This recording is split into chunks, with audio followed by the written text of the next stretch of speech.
Breaking news, pay স্কেলে এমপিওভুক্ত শিক্ষকদের বেতন বৃদ্ধি।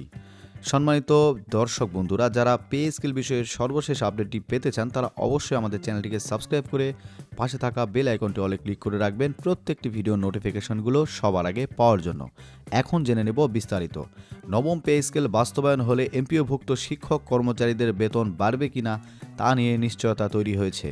সংখ্যা করা রয়েছে যে কয়েক লাখ শিক্ষক কর্মচারী এবং শিক্ষক কর্মচারীদের আশঙ্কার বিষয়টি নিয়ে অর্থ মন্ত্রণালয়ের এবং পে কমিশনের একাধিক সদস্য বলেন, সরকারের বিদ্যমান বেতন কাঠামো অনুযায়ী যারা বেতন পান তাদের সবার বেতন ও অন্যান্য সুযোগ সুবিধা বাড়তে পারে এবং সুবিধা বাড়বে।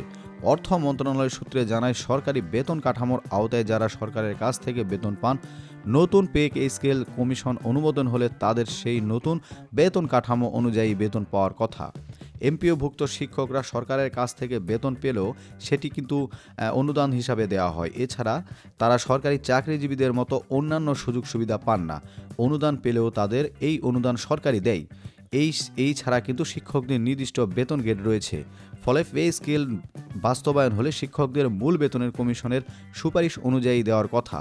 শিক্ষা প্রশাসনের শীর্ষ কর্মকর্তাদের সঙ্গে কথা বলে জানা গেছে, নবম পে স্কেলের বাস্তবায়ন হলে এমপিওভুক্ত শিক্ষকদের মূল বেতন শতভাগ বাড়বে।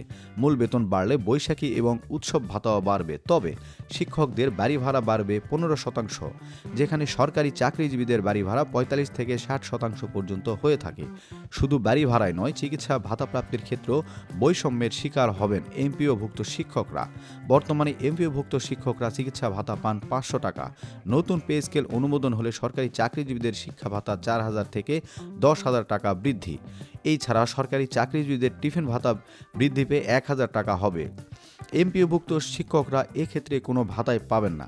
এমপিওভুক্ত শিক্ষকদের কোনো বিনোদন ভাতাই নেই, তবে সরকারি কর্মচারীদের 1 বছরের পর মূল বেতনের বিনোদন ভাতা পেয়ে থাকেন। বর্তমানে সরকারি চাকরিজীবীদের 2 সন্তানের জন্য প্রত্যেক মাসে 1,000 টাকা করে শিক্ষা ভাতা দেওয়া হচ্ছে। এটি নতুন করে 2,000 টাকায় করার সুপারিশ করা হয়েছে। তবে এমপিওভুক্ত শিক্ষকদের সন্তানদের জন্য কোনো শিক্ষা ভাতা নেই।